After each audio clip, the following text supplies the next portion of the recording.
2022년 6월 27일 월요일 하나님께서 우리에게 주시는 말씀은 시편 83편 1절에서 18절의 말씀입니다.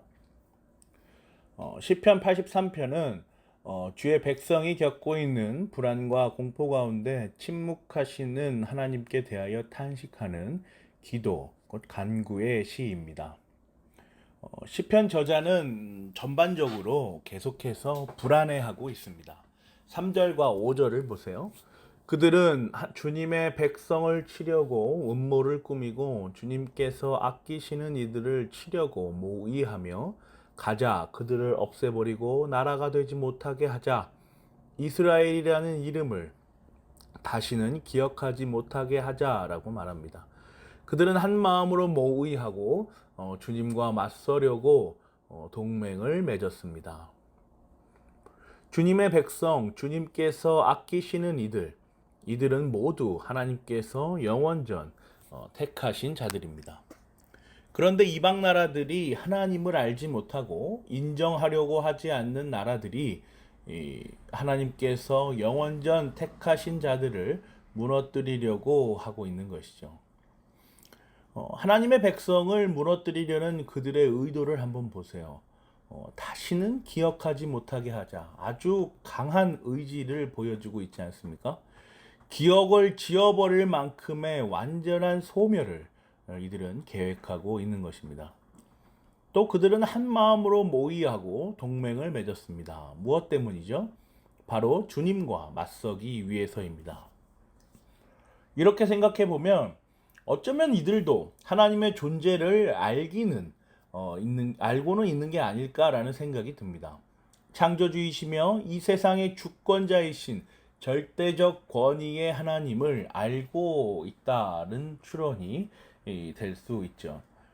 그러니 이렇게 난리를 치면서 서로 연합을 도모하고 한 마음으로 모여서 동맹 그리고 음모를 꾸미는 것 아니겠습니까? 시편 기자는 열 나라를 열거하면서 이들의 상황을 정리하여 봅니다. 그리고 하나님께 간구합니다. 지난 역사를 통하여 인도하셨던 하나님의 큰 일을 생각해 내는 것이죠. 구절을 한번 보세요. 주님 미디안에게 하신 것 같이 기손강에서 시스라와 야빈에게 하신 것 같이 그들에게도 그렇게 해 주십시오. 미디안과 맞서 싸웠던 기드온, 시스라와 야빈과 맞서 싸웠던 드보라와 바락, 이 인물들을 통하여 그 역사를 통하여 알 수 있었던 하나님의 일하심을 시편 기자는 꺼내어 들고 있습니다. 10절과 11절입니다. 그들은 엔돌에서 멸망하여 밭에 거름이 되었습니다. 주님 그들의 장수들을 오렙과 스앱과 같게 하시고 모든 왕들을 세바와 살문나와 같게 해 주십시오. 10절은 다볼산에서 전투하였던 드보라와 바락, 그리고 11절은 기드온을 기록하고 있죠. 하나님의 일하심이 오늘 본문의 역사적 사건으로 재조명되고 있습니다. 그런데 미디안과 시스라와 야빈 이 사람들은 모두 공통점을 가지고 있습니다. 12절입니다. 그들은 하나님의 목장을 우리의 소유로 만들자 하고 말하던 자들입니다. 하나님의 목장을 우리 소유로 만들자. 오늘 본문에서 시편 저자가 두려워하고 있는 대상들과 동일한 말을 하고 있는 것이죠. 3절 4절이에요. 그들은 주님의 백성을 치려고 음모를 꾸미고 주님께서 아끼시는 이들을 치려고 모의하며 가자 그들을 없애버리고 나라가 되지 못하게 하자 이스라엘이라는 이름을 다시는 기억하지 못하게 하자 말합니다. 14절부터 17절까지는 시편 기자의 간구입니다. 하나님 이렇게 하여 주세요 라는 진솔하고 처절한 간구이죠. 저들을 멸망시켜 달라는 그들의 외침입니다. 자신의 두려움을 떨쳐 달라는 없애 달라는 성도의 간절한 기도죠. 14절 17절 봅니다. 산림을 태우는 불길처럼 산들을 삼키는 불꽃처럼 주님의 회오리 바람으로 그들을 쫓아내어 주십시오. 주님의 폭풍으로 그들이 두려움에 떨게 해 주십시오. 주님, 그들이 주님을 간절히 찾도록 그들의 얼굴에 수치를 씌워 주십시오. 그들이 부끄러움을 당하고 영영 공포에 질려서 수치를 쓰고 멸망하게 해 주십시오. 그런데 이 기도를 드리고 난 후 그가 하나님께 간구하는 내용을 한번 보세요. 18절이죠. 하나님의 이름은 주이시며 온 세상에서 주님만이 홀로 가장 높은 분이심을 알게 해 주십시오. 그가 간구하는 것은 사실 자기 자신의 안위와 평안의 그 목적이 있지 않았습니다. 하나님의 이름, 곧 여호와의 이름이 온 세상에서 홀로 영광받기를 기도한 것입니다. 개인을 위한 기도와는 차원이 다른 하나님의 존재에 대한 기도를 시편 기자가 하고 있었던 것이죠. 시편 저자가 하나님께 간구하는 것은 주의 백성을 어렵게 만드는 그 사람들이 단지 멸망하는 것에서 끝나는 것이 아니라 그들이 그 어려움을 통하여 하나님을 알았으면 좋겠다는 성도의 소원입니다. 사랑하는 고향절교회 성도 여러분, 우리는 무엇을 간구하고 있습니까? 단순히 우리 삶에 대한 안위와 평안을 위한 간구를 하고 있지는 않습니까? 사실 우리 성도는 시간 안에서 살아가는, 현실을 살아가는 사람이기 때문에 삶의 안위와 평안이 반드시 필요합니다. 늘 어려움이 없었으면 좋겠고 어떠한 상황에서도 당황하지 않기를 바랍니다.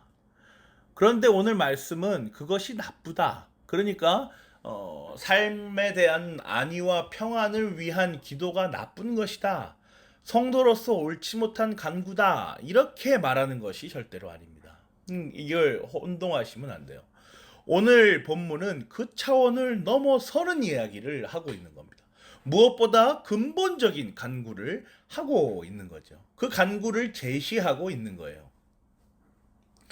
하나님의 존재가 온 세상에 알려지기를 소원하는 간구입니다.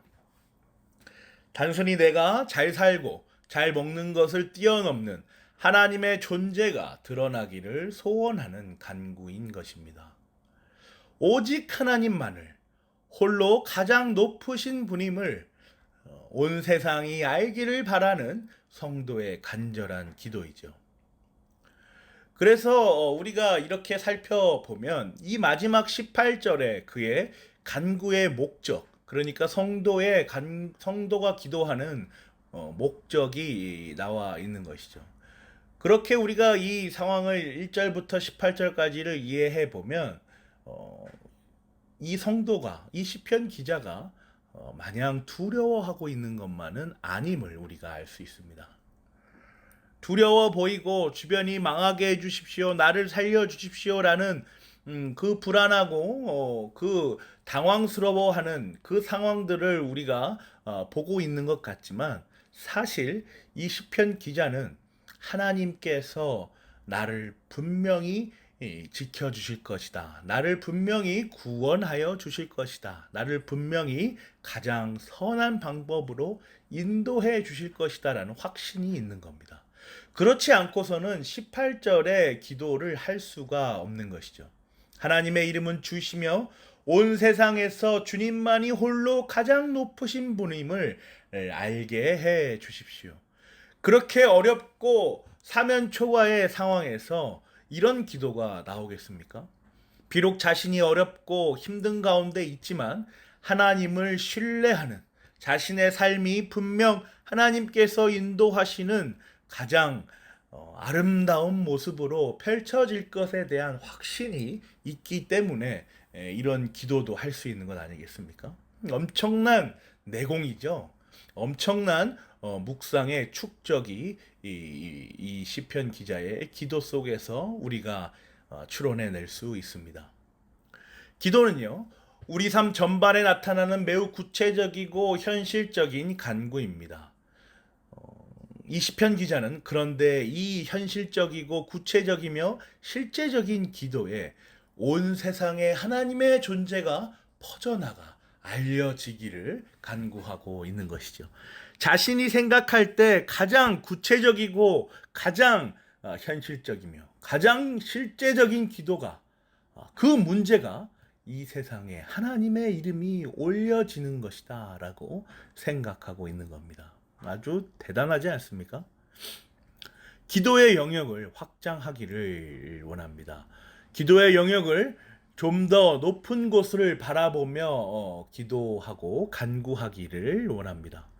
하나님께서 온 세상에 드러날 때, 우리의 주변이 조금씩 변화될 때에 하나님께서 주시는 위로와 평안으로, 그 충만한 그 은혜로 우리가 우리의 삶을 살아가는데 충분하다는 것을 오늘 이 시편 말씀을 통하여 우리가 확인하고, 또 우리가 확신하고, 또 우리가 그렇게 다짐하며 그 의지를 세우며 결연하는 시간이 되기를 간절히 원합니다.